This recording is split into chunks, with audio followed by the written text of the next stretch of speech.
Hey guys, welcome back to Malnada's Exotic Animals. I'm going to be doing a Samboa collection video and show you guys what I have. Now, I'll give you go ahead and give you guys a little bit of background on them, how I got them, what morphs they are, how their morphs work, and all this other stuff. So let's go ahead and get started. So we're going to start off with the first one I got, which is this one. Take her out and put her right here for now, and close the tub. So this right here is an Anery Kenyan Samboa. I got her from Underground Reptiles last year, so she's a year old with me now. And like I said, got it from Underground Reptiles here in South Florida, Deerfield Beach. And she is healthy, she is doing well. Basically how the anathyristic gene works, it's a simple recessive, so you need a visual to visual to produce 100% of it. You need a visual to a het to produce at least 50% of it, and you need a het to at least produce 25% of it. But yeah, that's basically how recessives work. Right now I'm working with recessive genes in the Samboa world right now. All I actually have is recessives, except for one. I'll get to that in a minute. But this is Oreo. She, like I said, she's an Anery Kenyan Samboa. She weighs roughly around 80 grams. Now, I remember when I got her, she only weighed 13. So she has gotten huge. Heck, she doesn't fit in the gram scale anymore. So, yeah, this is Oreo. She's feeding on fuzzies. Actually, today's feeding day, so I'll get to that. You saw that in one of my other videos. She's just a wonderful Samboa. She has another 2.5 to 3 years now before I can actually breed her. The reason why I'm waiting an extra. I'm waiting until she's around 3.5, 4 years of age, because I've actually been talking to a really good breeder. You guys, some of you guys might know him. His name is Jeff Holloway, and he's been producing a lot of cool stuff. He's been since 1979, so he's been in the business for quite a while. I believe 25 plus years. So I've been talking to him about Samboas. That's what he specializes in, but he also does ball pythons, turtles. I believe he used to do Burmese pythons. He does all sorts of kind of reptiles and stuff. So if you have any questions, go check him out at Jeff Holloway Herps. He has all of his contact information there. You can check him out on Facebook as well. So yeah, this is Oreo. She's pretty much big and ready to rumble. Well, not yet ready to rumble, but still, she's a big female. Just go ahead and go on to the next snake. Let's put her back and grab Rocky. I was hoping that he would come out of shed today. You see how deep in shed he is.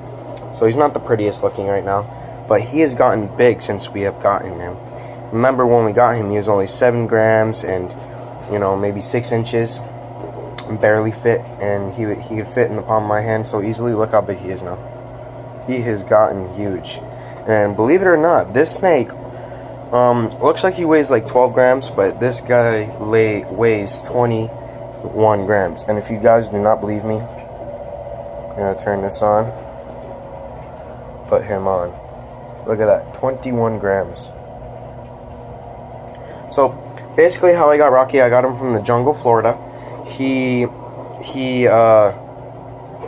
was kind of like an impulse buy. Not really, because I was expecting to get a Samboa, but not specifically an Anery stripe. And also, how I got him was kind of because I wanted to get the dad. I wanted to get the adult one, the one that was already a proven breeder and everything. But the dad cost $175. For me, originally he was going to cost like 240 or something like that. But I was going to try and get him down to 150. But he only got put down to 175, and I was like, okay. And then I And then my mom said, let's get the baby. And I was like, okay, let me see if it's a male. I looked at it, and I was like, oh, it's a male. And now I'm 100% confident that it's a male, because look how big and fat that tail is. And like, just by feeling it, I can feel the hemipenes inside there. So yeah, Rocky is an Anery stripe. Basically, what he is a Rufescence cross Anery. The percentage of Rufescence in him is a little bit more higher. I believe it's like 45, maybe at the most 50%, at the least like 45%, because look how small he is, look how much he weighed, and also on top of that, both of his parents were Rufescence crosses. His mom was a normal stripe het for Anery, and his dad was an Anery stripe. So yeah, and also on top of that, he has the recessive gene as Anery, and I just explained to you guys the recessive gene. So basically, he's a recessive co-dominant trait. Now, the Rufescence is a totally different kind of sand boa. It's a subspecies of Kenyan, that's why they're able to crossbreed. And when you put them together, you get one of three things. You get a tiger sand boa, you get a patternless sand boa, or you get a striped. And a lot of people breed for the nice stripes and stuff, and that's what I have, a nice stripe. So let's go ahead and get on to the last snake. Like I said, I got it from the jungle, Florida. So one snake from underground, one snake from the jungle, and we have this little pretty girl back here.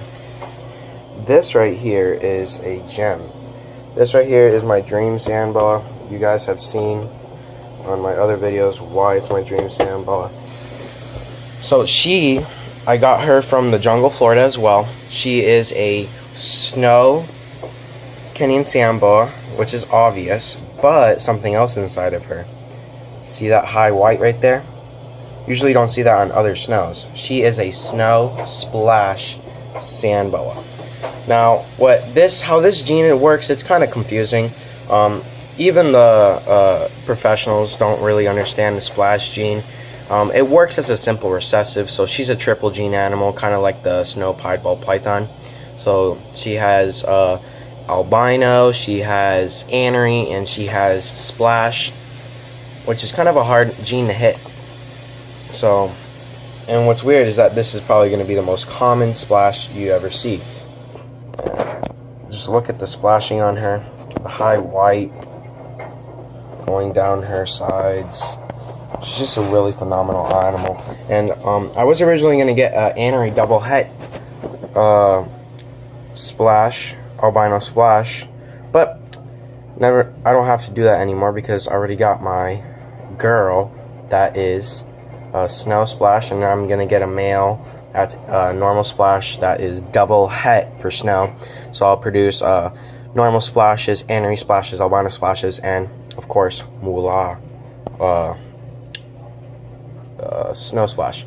So basically that's what I have going on so far. So pretty much for now, my sand boa collection is complete for the next 4 or 5 years. And yeah, hopefully in the next, like I said, 4 or 5 years, I can produce myself some snow, some more splash babies, everything from normals, Anerys, albinos, and snows. These are not a really cheap animal. Even though I did get it for knockoff price, I got it for 125 bucks. And these guys usually go for, this right here would probably go for around $700 to $850. But a really nice snow splash would go like for I believe $1,300 to $1,300. So yeah, it's a really, really wanted morph, and I didn't know how much it was wanted until I started posting this girl, because a lot of people have been asking me about her, just because of this little high white marking here. And now I can understand why, because I made an effort to go get her when I was not planning on getting a snow splash for a long time because of how expensive they are. But yeah, this is my snow splash Kenyan sand boa, and put her next to everyone. And yeah, that's my sand boa collection. Like, comment, and subscribe. And yeah, if you have any more questions about anything I have or whatever I'm going to do with my plans and breeding plans, go ahead and comment down below.